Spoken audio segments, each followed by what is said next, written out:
हालांकि गलतियों से सीखना चाहिए, गलती होती है तो उसे सीखना चाहिए कि फिर से वो दोबारा गलती ना करें। बहुत से लोग होते हैं कि गलती करते हैं उसे इग्नोर कर देते हैं और आगे चल के बहुत बड़ी गलती करते हैं जिसका वो शिकार हो जाते हैं। तो हमें हमेशा ऐसा कोशिश करना चाहिए कि भाई हमसे कोई गलती ना हो। तो चलिए इस वीडियो का पर्पज बताते हैं, टाइटल बताते हैं कि हाँ, खेसारी पवन।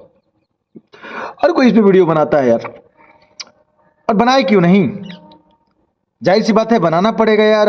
भोजपुरी में दोनों बड़े स्टार हैं, बड़े लेवल के स्टार हैं, लेकिन 5 जनवरी को प्रमोद प्रेमी का बर्थडे था, पवन सिंह का बर्थडे था। ये दोनों महान हस्ती हैं दोस्तों। भोजपुरी में लगा कि फिर से एकजुट होने का जो जज्बा है अब जारी हो गया है, और ऐसा लगता है कि जो विवाद है धीरे धीरे खत्म हो रहा है। एक दूसरे को लोग सपोर्ट कर रहे हैं, इससे पहले नहीं था, एक दूसरे का पैर खींचने का काम करता था लोग। अभी